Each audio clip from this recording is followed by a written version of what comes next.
How are you? Hope so कि आप सब ठीक होंगे। और आज आपका टेस्ट भी है 5 बजे फिजिक्स का, और हम लगातार पिछले कई दिनों से प्रॉब्लम कर रहे हैं, तो इसलिए आप देखिए आज भी कुछ प्रॉब्लम करेंगे। आज बच्चों ने भेजी है तो बच्चे भेज रहे हैं, बहुत अच्छी बात है। और आपके डाउट्स मैं कोशिश कर रहा हूँ पूरे करने के, और आपकी समझ में भी आ रहा होगा होप सो। तो that's why you must be hard working as well as the time is going to change, तो you must do more labour, more hard work, you more time for self study. तो सभी बच्चे, school timing short हो रहा है तो इसलिए 3 घंटे आपको वो पढ़ाइए, और ये मेरा एक वीडियो 4 घंटे का काम मानिए। तो आपको सारा का सारा अपना टाइम सेल्फ स्टडी में देना है, और आप घर के अंदर भी हैं। और आज जो टेस्ट होगा वो 5 बजे शुरू करूंगा मैं, और 5:35 पे 5:35 पे बंद कर दूंगा मैं, फिर आप सबमिट नहीं करा पाएंगे। तो सभी बच्चे ध्यान से इस बात को सुने। कल आपकी फर्स्ट यूनिट का आज आपकी फर्स्ट यूनिट के फर्स्ट चैप्टर का, यानी कि इलेक्ट्रोस्टैटिक्स में आपका electric field and Gauss theorem तक सारा कुछ आएगा। गॉस थ्योरम की एप्लीकेशन, उसकी problems, fill in the blank, MCQs अच्छी तरह तैयार करें। और 5 बजे सब बच्चे एक्टिव रहें। 5 से 5:30 के बीच आपको टेस्ट देना है, और ऐसी जगह बैठे जहां अच्छी कनेक्टिविटी हो आपके घर में, तो ताकि आपको दिक्कत ना हो। तो इसीलिए आप सबमिट कर देंगे 5:35 पे, उसके बाद मैं लिंक बंद कर दूंगा। तो आप सब बच्चे तैयारी से आज टेस्ट देंगे, और तैयारी करो और डेरिवेशन लिख लिख के देखें, सब बच्चे प्रैक्टिस करें, तभी समझ में आएगा आपके। टेक केयर, ठीक है। और मुझे लग रहा है कि मैं बोर्ड पे पढ़ा रहा हूँ, शायद कुछ बच्चों ने कहा कि अच्छा लग रहा है बोर्ड पे। चलो, मैंने जब बोर्ड मैनेज हुआ तो आपको बोर्ड पे पढ़ाना शुरू कर दिया। क्लियर? चलिए, आज की प्रॉब्लम, एक बच्चे ने मेरे से न्यूमेरिकल पूछा है, व्हाट्सएप पे आया है, पहले वो बता देता हूँ। इलेक्ट्रोस्टैटिक्स का है वो, न्यूमेरिकल इलेक्ट्रोस्टैटिक्स का है, और फर्स्ट यूनिट का अच्छी आईआईटी की प्रॉब्लम है, ये भी काफी पुरानी। तो मैं बता रहा हूँ कि आपको हर तरह की प्रॉब्लम मैं करा रहा हूँ, तो आप ध्यान देखिए, सेव करिए इनको, और अब आप समझिए इस प्रॉब्लम को क्या है। कि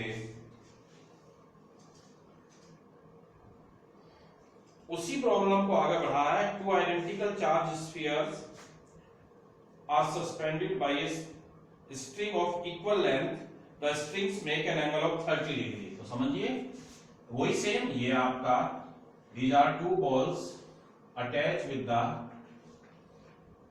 fixed support of A and B. So the 2 identical charged spheres are suspended by string of equal length. The string make an angle 30 degree of each other. Clear? This total angle is 30 degree. When suspended in a liquid of density, the density of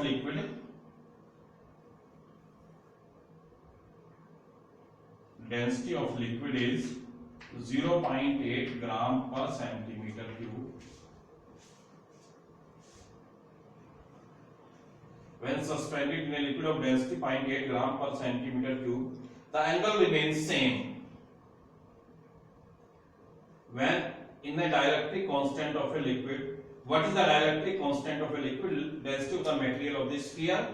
Density of spheres कितनी है बच्चों? 1.6 ग्राम पर centimetre cube. Clear? अब आप समझिए ये problem के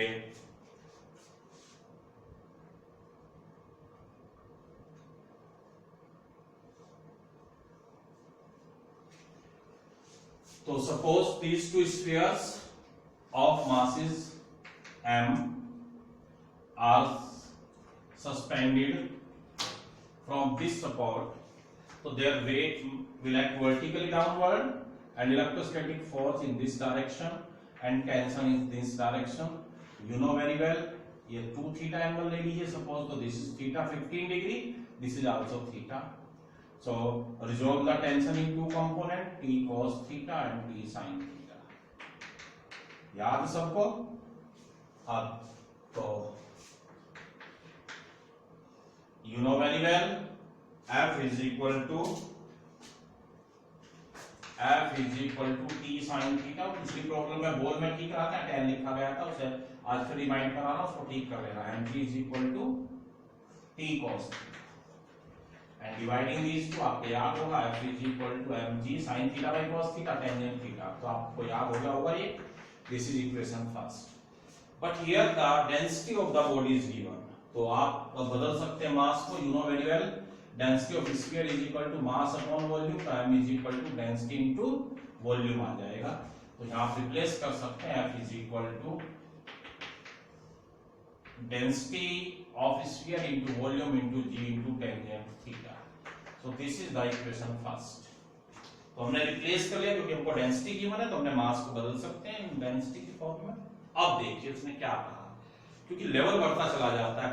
याद करो जो मैंने परसों या कल आपको प्रॉब्लम कराई थी, उसमें ऐसे चार्ज लीक हो रहा था तो वेलोसिटी पूछी थी। अब उसने क्या कहा इसमें कि अगर आप इस सिस्टम को लिक्विड में ले जाते हैं, देखिए किसी लिक्विड में जिसकी डेंसिटी कितनी है 0.8 ग्राम पर सेंटीमीटर क्यूब, तो अभी भी लिक्विड के अंदर भी यही एंगल रहा, लिक्विड के अंदर भी यही एंगल रहा 30 डिग्री। तो पूछ रहा है what is the dielectric constant of this liquid. तो इसका K क्या होगा लिक्विड का आप जानते हैं। अब बोलिए F डैश क्या आ जाएगा आपका, F क्या है, तो फोर्स क्या आएगा F डैश क्या होगा, बोलो 1/4 pi epsilon naught Q by KR square से। अब ध्यान दो where K is the dielectric constant. तो ये बात क्लियर होगी। लेकिन और क्या चेंज आएगा इस प्रॉब्लम में, try to understand this point. Basically when you will place this system inside the liquid, तो क्या होता है, बोलो +1 Archimedes principle, upward force will act on the spheres. अब थ्रस्ट लगेगा ऊपर, को एक और फोर्स लग गया यू अब थ्रस्ट, बस याद कीजिए। तो इसकी जगह क्या आ जाएगा, F dash is equal to T sin theta, but in place of mg अब क्या आ जाएगा, mg minus u is equal to T cos theta. याद करो सब बच्चे। अब थ्रस्ट दोबारा बता रहा हूं, आर्किमिडीज प्रिंसिपल के कारण when you will place this body inside a liquid, तो the liquid will exert a force of thrust on the bodies, so the net apparent weight of the system will be mg minus u। IIT की problem कर रहे हैं आप लोग, तो उसके लिए माइंड तैयार करना पड़ेगा आपको। तो the weight of the system will reduce which will become mg minus u। तो स्फीयर का वेट कम हो जाएगा mg minus up thrust. Clear, divide कर दीजिए दोनों को। तो F dash is equal to mg minus u into tangent theta. Clear, because angle does not change, तो थीटा की जगह थीटा ही रहेगा। बस अब तो इक्वेशन फर्स्ट और सेकंड को डिवाइड कीजिए, this is first and this is second. तो dividing first by second, F by F dash is equal to mg tangent theta upon mg minus u tangent theta. बहुत आसान concept. बस अब तो very simple, F की value 1/4 pi epsilon naught Q into Q by R square upon 1/4 pi eps naught Q into Q by KR square is equal to mg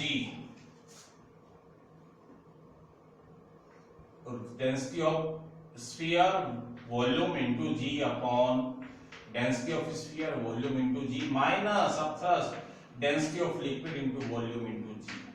clear होगा सब बच्चों का, ये हो जाएगा।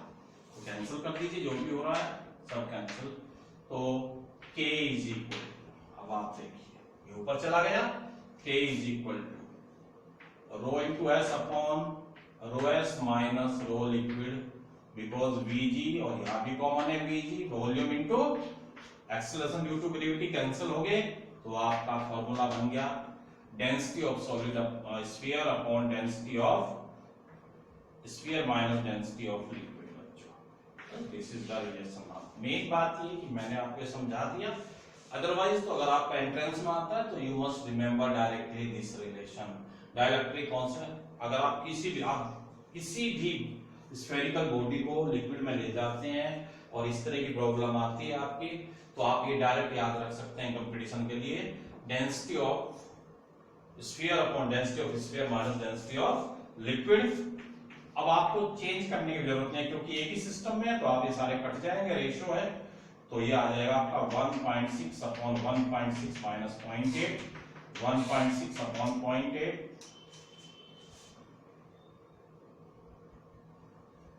तो कैंसिल हो गए, ये लीजिए 2 आ गया, k is equal to 2।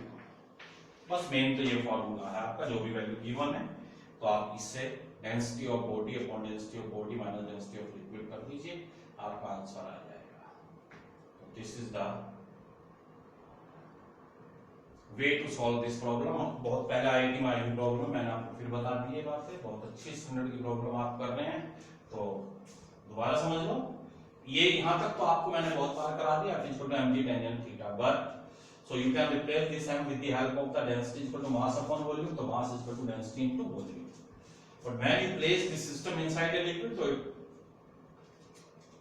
force में भी चेंज आएगा due to dielectric constant, electrostatic force में और अपथ्रस्ट में भी। इसमें अपथ्रस्ट आ जाएगा, वो अपथ्रस्ट वेट रिड्यूस कर देगा mg - u according to Archimedes principle, जो आपने प्लस 1 में किया था। So f dash is equal to mg minus u tangent theta, तो f by f dash is equal to, बस ये हमारा ये फॉर्मूला बन गया, यानी कि f by f dash is equal to mg upon mg minus upthrust। Clear? बस आगे तो इसको चेंज कर दिया डेंसिटी की फॉर्म में, और k is equal to आपका 2 आ गया by putting the values of the densities. तो किसकी फॉर्म में बचा बस हमारे पास डेंसिटीज की फॉर्म में बचता जाता है। तो ये मैंने आपको इलेक्ट्रोस्टैटिक्स की किसी बच्चे ने प्रॉब्लम भेजी थी, वो करा दिए। तो आप सभी बच्चे अच्छे तरीके से अपनी ग्रिप बनाइए पहली यूनिट से ही, अभी हम लगातार चल रहे हैं, फिर भी किसी को दिक्कत है आप दोबारा पूछिए, तीसरी बार पूछिए, no problem, no doubt. Okay, चलिए अब नेक्स्ट प्रॉब्लम करते हैं। और एक और प्रॉब्लम मेरे से बच्चों ने पूछी है, वो बता देता हूँ। देखो बच्चों, लगातार 2-3 दिन से मैं लगातार प्रॉब्लम्स आपको करा रहा हूं, तो try to understand the importance of the numerical problems in case in the study of physics. Ask me some conceptual problems also, I will reply you, so you must be active to study। देखिए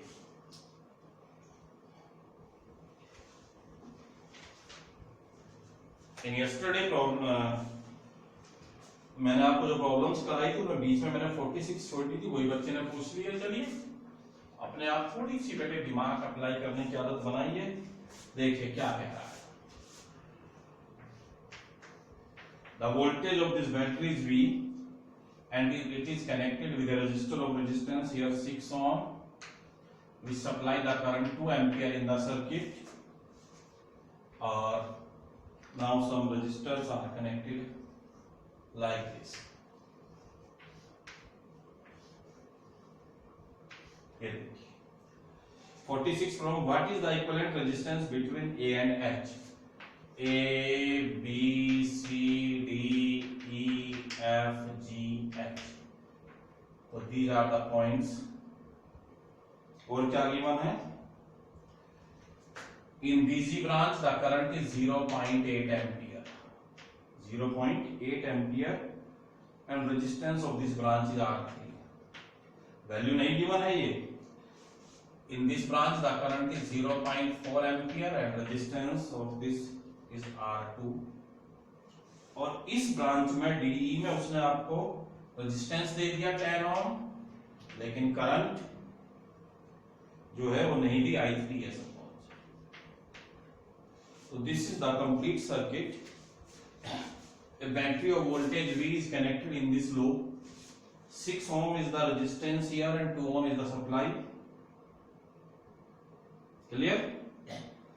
उसके बाद 0.8 ampere R3, 0.4 ampere R2, 10 ohm I3। What is the equivalent resistance between A and H?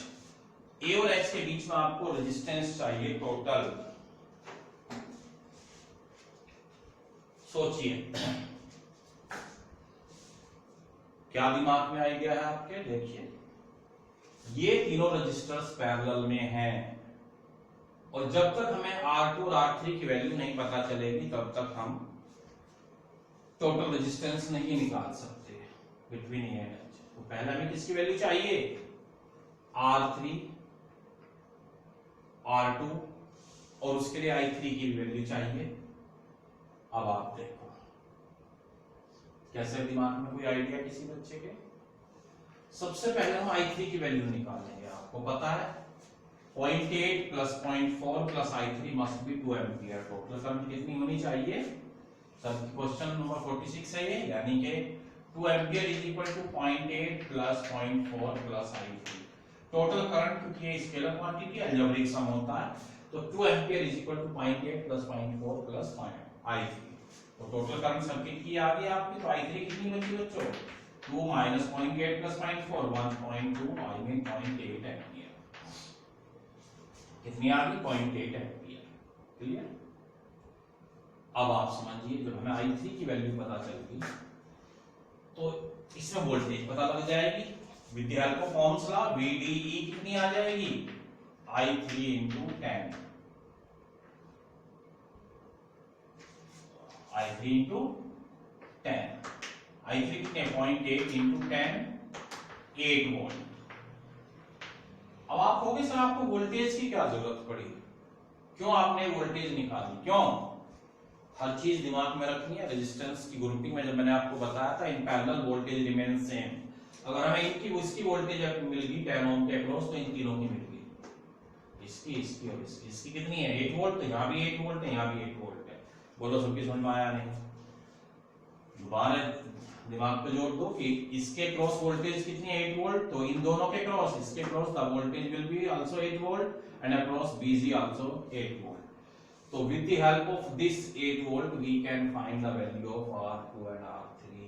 सोचिए, यानी कि VCF is equal to 8 is equal to I into R2, यानी कि 0.4 into R2 बच्चों, यानी कि 0.4 into R2 is equal to 8। क्या आ जाएगा? R2 is equal to 8 upon 0.4, 20 ओम। तो मिल गया हमें R2 20 ओम। तो इसकी वैल्यू कितनी है रेजिस्टेंस की? 20। Similarly you know very well VBG also कितना है बच्चों? 8 volt is equal to 0.8 into R3। और बस यहां से R3 की वैल्यू निकाल दीजिए, क्या आ जाएगी? 8 is equal to 0.8 R3, so R3 is equal to 8 upon 0.8 10 ohm. तो ये रेजिस्टेंस भी 10 ओम आ गया। अब तो वेरी इजी, तीनों रेजिस्टर्स की वैल्यू निकाल ली आपने। वो गिवन था 10 ओम, 20 आ गया, 10 ही आ गया। समझ में आ गया सबकी? दोबारा देखो टोटल करंट कितनी है? 2 एम्पियर, तो 0.8 इसमें डिवाइड होगी, 0.4 तो बची हुई इसमें चली गई। तो the sum of all three currents 0.8, 0.4 and I3 must be 2 ampere. So I3 is equal to 2 minus 0.12, I mean 0.8 ampere. If you know the current in this branch, so you can find the voltage across this by the Ohm's law, V equal to IR. So I3 into 10, 0.8 into 10, I mean 8 volt. It means if these all the resistors are in parallel, so if the 8 volt is the voltage across D, so same voltage will be in across CF and BG also. So VCF is equal to 8 volt is equal to I into R2. I mean 0.4 into R2, so R2 is equal to 80 by 0.4. 20 ohm. Similarly, the voltage in the BG arm is also 8 volt, 0.8 into R3. So here the resistance is 10 ohm. So I mean this 10 ohm, this 20 ohm, and this 10 ohm are all in parallel grouping. So 1 by RP is equal to 1 by 10 plus 1 by 20 plus 1 by 10. So 20 is LCM, 2 plus 1 plus 2, 5 by 20. 1 by 4, so RP is equal to 4 ohm. The resistance of all these three parallel grouping is 4 ohm. So you can again make the circuit. So this circuit will come in this form.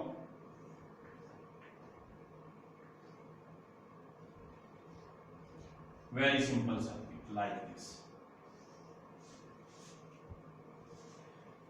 V volt, 2 ampere, this is 6 ohm and this is 4 ohm resistor. Clear? And now the net resistance, these are in series, 6 plus 4, the total resistance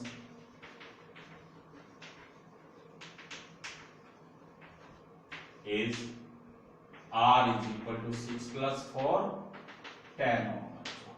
R is equal to 10 ohm is the answer of this problem. Clear? Suppose you want to find out the total voltage of this battery. Move further for this problem. ठीक है, इसकी answer हमें मिल गया, उससे आगे बढ़िए। इसके growth बोलो बेटे कितनी वोल्टेज है? 2 into 6 VAB is equal to I into R, 2 into 6 12 volt. Clear? And VBG is equal to how much? 8 volt. So total voltage of the circuit 12 plus 8 20 volt. Sorry, 20 volt. So the voltage of this battery is 20 volt. ठीक है, पूछा नहीं, मैंने आपको फिर भी बता दिया। तो हर चीज का आपको पता होना चाहिए, कोई जरूरी नहीं कि जो न्यूमेरिकल आया वही पूछेगा। आप उससे आगे बढ़ने की आप में हिम्मत होनी चाहिए कि सपोज क्या रिक्वायर्ड है, वोल्टेज अक्रॉस दिस पूछ लेता तो क्या करते आप, ये आ गई 12 into 6 सॉरी 2 into 6 12 वोल्ट और इसके अक्रॉस 8 वोल्ट। तो total voltage of this battery is 12 plus 8 20 volt. तो मैं इससे आगे बढ़ गया, आंसर तो यही था। तो ये है आपका method to solve such type of the problems. Clear? बड़ा सिंपल बन जाता है अगर हमारे कंसेप्ट क्लियर होते हैं। तो नेट करंट 2 एम्पीयर है, तो it will divide in all three arms. So 0.8 plus 0.4 plus I3 is equal to 2. So if you got the current in this arm, so the voltage in this arm is 8 volt, then in parallel to 8 across all the wires. So you can simplify and calculate the resistance, voltage, current, anything whatever you want. Clear? So this is the problem 46. चलिए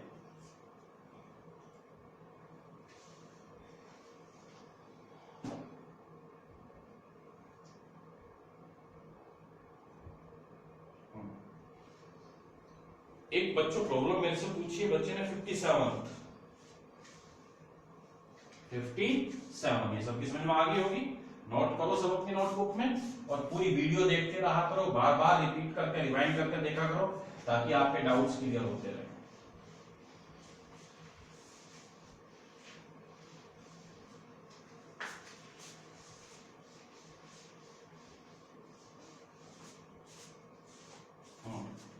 question number 57।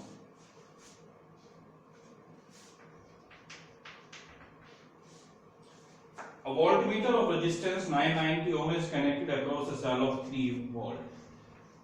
This is a cell of EMF 3 volt and a voltmeter of resistance। देखो बड़ी छोटी-छोटी बातों से ना सब कुछ clear होता है कि अब बैटरी का वोल्टमीटर ऑलवेज पैरेलल में लगता है और पॉजिटिव से कनेक्ट होता है, नेगेटिव से। अगर आप जब आप लैब में जाएंगे तो देखेंगे पॉजिटिव किससे कनेक्ट होता है बेटे, रेड से, रेड बटन होता है इसका और उसका ब्लैक कलर का नेगेटिव का। ए वोल्ट में और इसकी रेजिस्टेंस कितनी दे रखी है आपको, 990 ohm. A voltmeter of resistance 990 ohm is connected across the cell of 3 volt and internal resistance of 3 ohm and the internal resistance of 3 ohm 3 ohm. Find the terminal potential difference of the cell and percentage error in the reading of voltmeter. Find the terminal potential difference of the cell and percentage error in the reading of voltmeter. सोचिए कैसे निकालेंगे, क्या होती है बच्चों, कैसे भी निकाल लीजिए। करंट इन द सर्किट क्या आ जाएगी, I is equal to E by R plus R। याद करो तो I is equal to 3 by 990 plus 3, तो I is equal to 3 by 993। It will be around 3.02 10 to the power minus 3 ampere। Clear? And using V equal to IR, V is equal to IR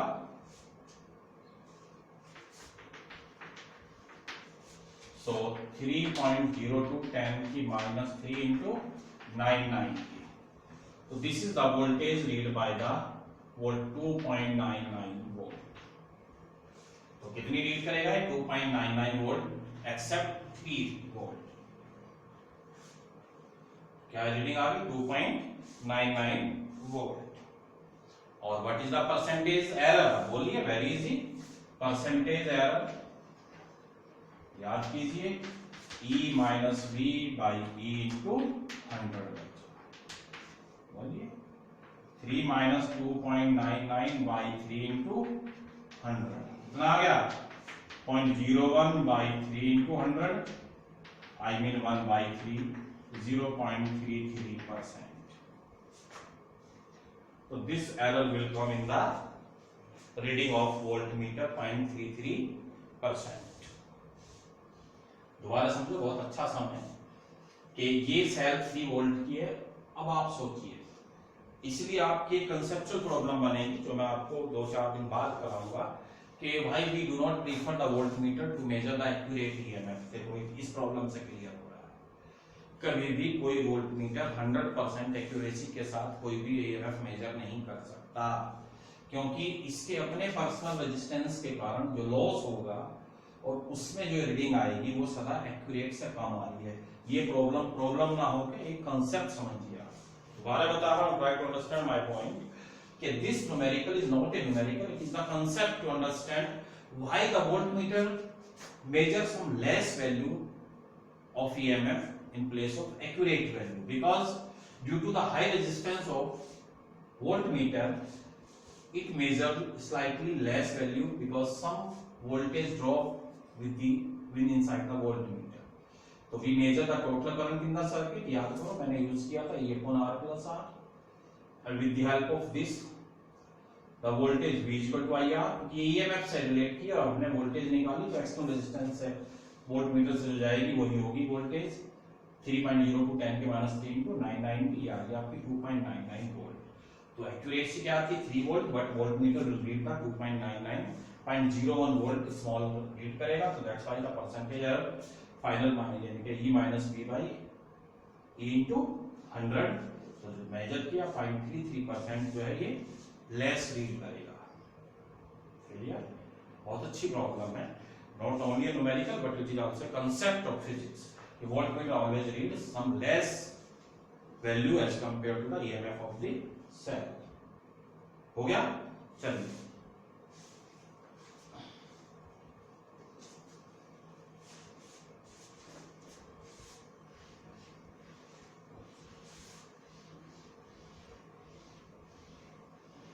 next numerical question number 58। मैं always एक बात पे stress देता हूं कि try to make the diagram और circuit diagram in a problem. क्या कह रहा है आपसे,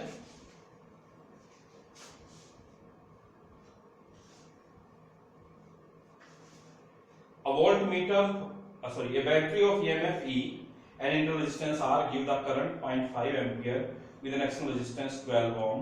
ये देखिए, सपोज ये एक बैटरी है जिसका EMF E, internal resistance R and connected with external resistance R is equal to how much 12 ohm। It gives the current of I is equal to how much 0.5 ampere, 5 ampere।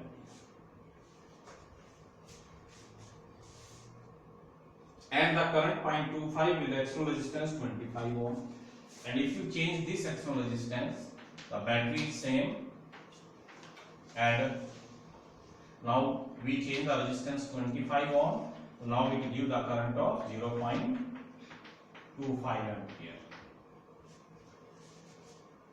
with the external resistance 25 ohm। Calculate the internal resistance and EMF of this cell।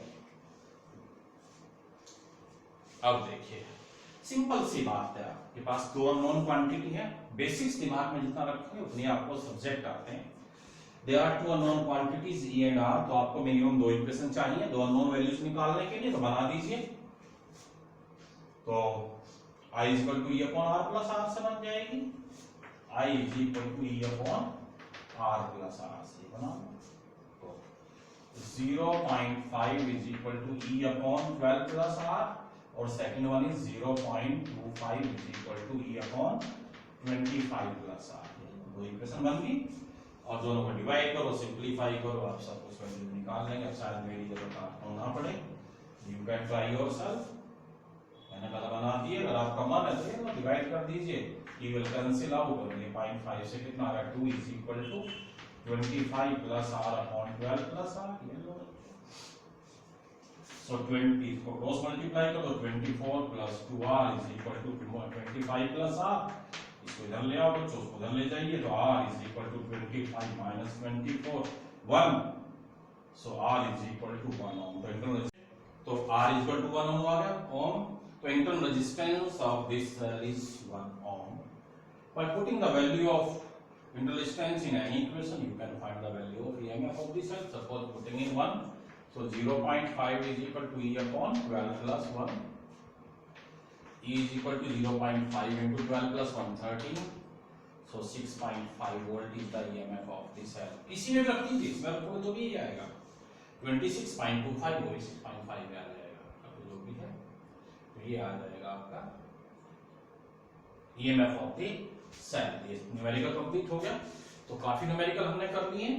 अब अगर हम देखें तो जो help book है उसमें 2 chapter में divide है unit. First is the electric current, resistance, EMF, internal resistance. और अब इसमें एक छोटा सा टॉपिक और हमारा रहता है, electric energy and electric power. आज ये करा देता हूं,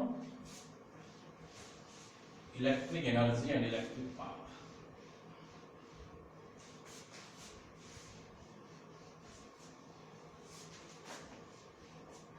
बच्चों, इलेक्ट्रिक एनर्जी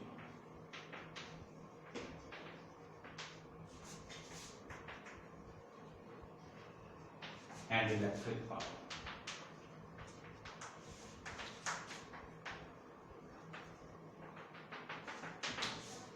तो जो हमारा इसमें टॉपिक है electric energy,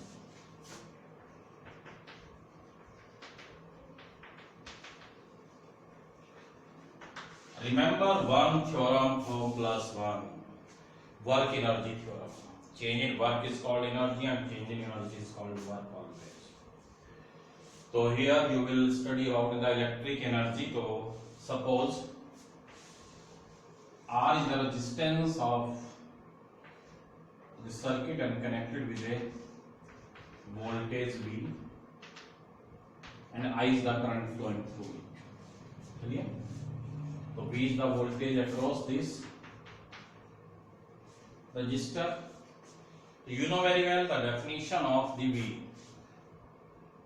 Again and again I always revise and repeat the definition of voltage or potential difference. It is the amount of work done to move a unit charge from one terminal to the another terminal of the battery. As you keep will press, the current will start to flow through this resistor. So it is the amount of work done to move a unit charge from one terminal to the another terminal of the battery. बहुत बार बता रखा है, positive होती बड़ी line और छोटे वाली negative. तो टोटल यूनिट चार्ज को ले जाने में वर्क कितना कर रही है बैटरी भी, तो क्यू चार्ज को ले जाने में कितनी करेगी? बड़ा सिंपल सा मेथड है, 2 into V। Suppose Q is the charge flowing through the wire, तो work done by the source कितना हो जाएगा? W is equal to Q into V। Suppose I is the current flowing through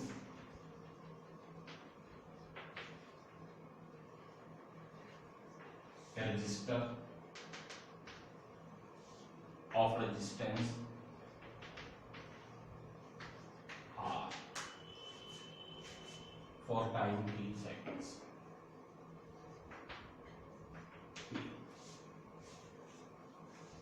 Q is the charge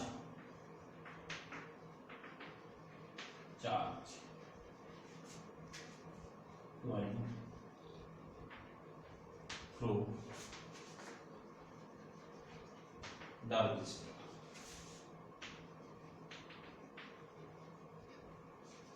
and V is the voltage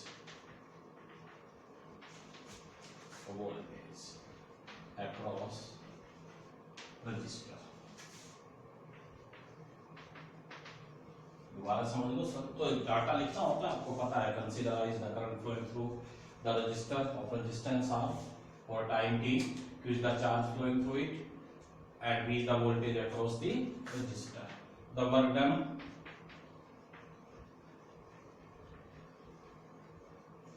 W is equal to Q into V, क्योंकि work done due to the source to flow the charge through the resistor कितना हो जाएगा, W is equal to Q into V, and you know, and V I is equal to Q by T, so Q is equal to I T. So putting the value of Q here, so I T into V, so V I T. This is called change in work, and this is the energy known as electrical energy. So the electric energy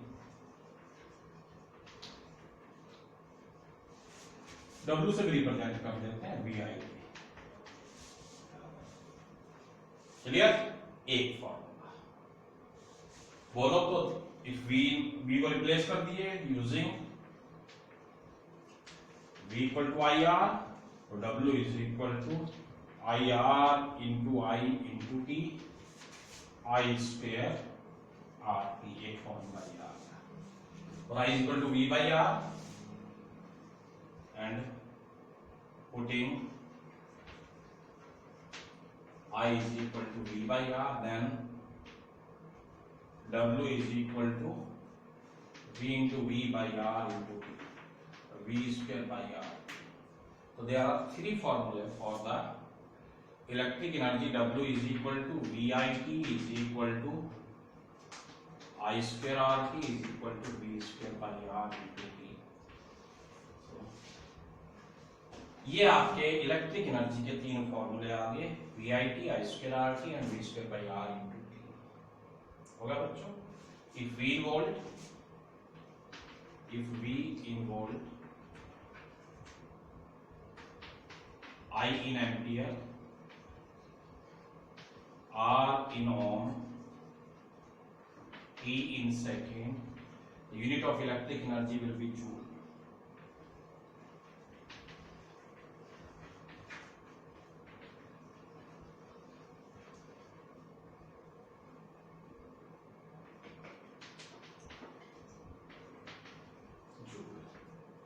Because all are the SI units. This is the SI unit of volt, voltage volt, ampere ohm, and time second.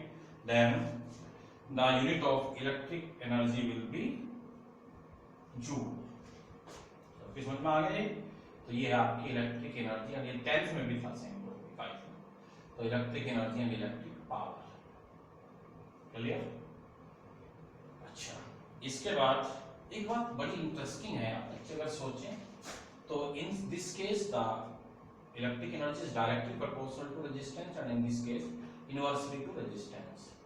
What does it mean? क्या एक चीज दोनों कर सकती है, वो directly भी हो जाए और इनवर्सली भी हो जाए?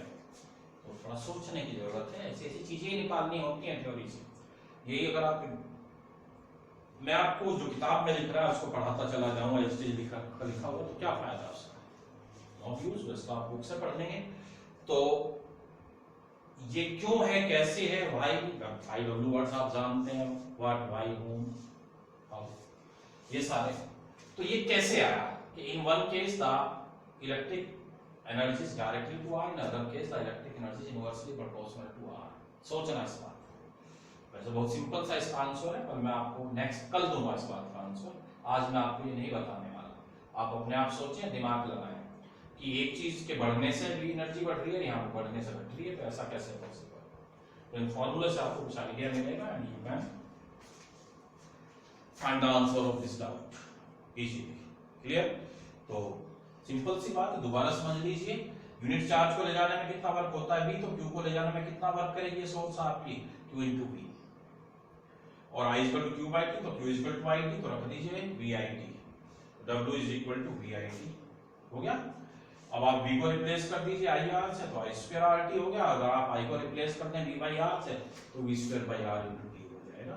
तो तीन फॉर्मूले आ जाते हैं आपके इलेक्ट्रिक एनर्जी के, VIT, I square RT and V square by R into T. That T is the time, I is the current, R is the resistance, V is the volt. If V in volt, I in ampere, R in ohm and T in seconds, then the energy unit of the electric energy will be joule. Clear सब? ये है आपकी electric energy.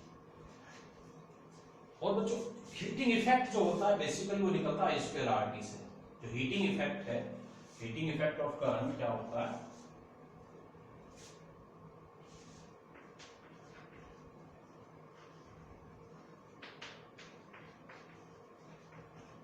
H is equal to I square R in joule. और calorie में क्या हो जाएगा? याद करो प्लस वन का formula I square RT by 4.18 calorie. So this is the heating effect of current. अब सेकेंड थिंग इलेक्ट्रिक पावर। चलो उससे पहले एक चीज और बताता हूं मैं आपको। आप जानते हैं हमारे घरों में जो बिजली का बिल आता है, हमारे घरों में जो बिजली का बिल आता है वो आपने ध्यान दिया होगा कि गवर्नमेंट हमारे से लेती है पर यूनिट। जो एक मीटर लगा होता है हमारे घर के बाहर, उसमें आती है रीडिंग हमारे पूरे महीने की। कहीं मंथली लेता है, कहीं बाय मंथली है, कहीं जगह रीडिंग आपको पता है वो रीडिंग से कितनी यूनिट हमने कंज्यूम की और उसके अकॉर्डिंग पर यूनिट आपकी अलग अलग स्टेट की अलग अलग कॉस्ट है। कहीं 6 रुपए, कहीं 5 रुपए, कहीं 7 रुपए। तो उससे मल्टीप्लाई करके आपको आपके घर का बिजली का बिल दे देते हैं और आपको पे करना होता है। तो वो ये चीज है। आप देखो everything is important in your life. लोग कहते हैं आपकी लाइफ से लिंक नहीं किया जाता फिजिक्स को, तभी आप परेशान होते हैं। अदरवाइज तो आप देखिए you can not live without physics. AC, fan सारे मैंने आपको आइडिया दिया, all run on with the help of electricity and इसकी हेल्प से आप पे करते हैं अपने बिजली का बिल। तो क्वेश्चन उठता है जो 1 यूनिट है आप जानते हैं वो क्या है? What is the 1 unit? 1 unit electricity क्या होती है? अब वो आपको मैं बताऊंगा। 1 kilowatt hour.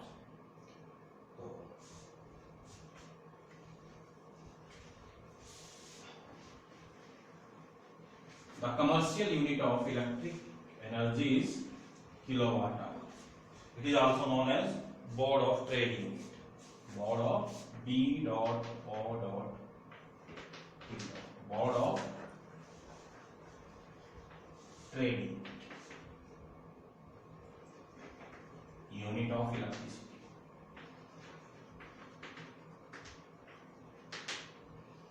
So 1 unit is equal to 1 kilowatt hour is equal to 1000 watt into 1 hour. Try to understand. अगर आपके घर में 1000 वाट की कोई भी डिवाइस है वो 1 घंटा चलती है तो कितनी यूनिट क्या करती है? 1 यूनिट कंज्यूम। बड़ा सिंपल आइडिया एसी से आप लगा सकते हैं। हमारे जो एसी होते हैं 1.5 टन भी 1000 होता है अबाउट। तो वैसे 1000 होता है लेकिन हमारे एसी की जो कैपेसिटी है 1 टन 1000 वाट इन 1 आवर यानी कि 1 यूनिट कंज्यूम करता है।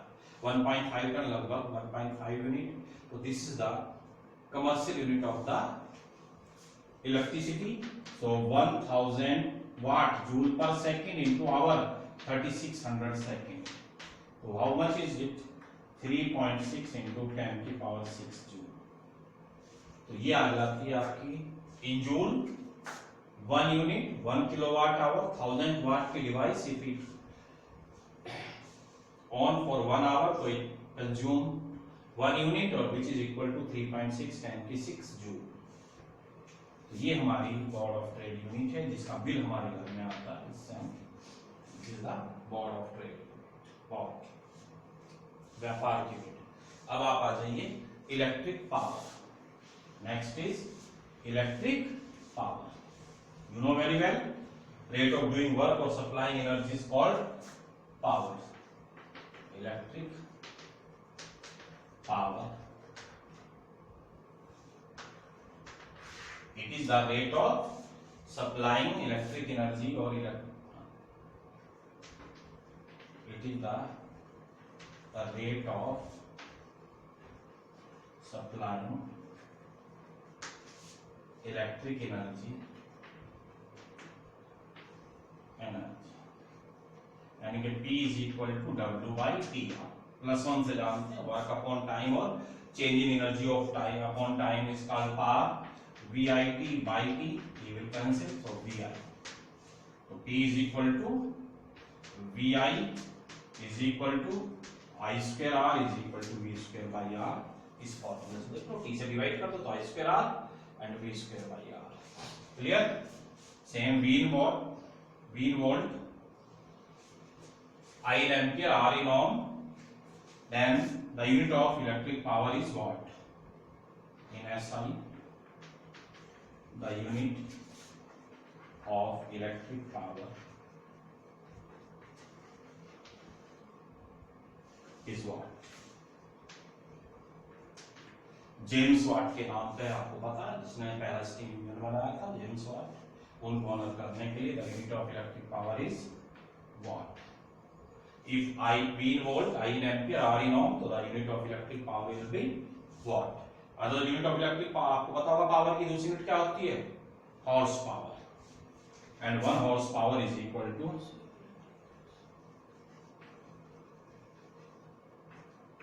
746 वाट.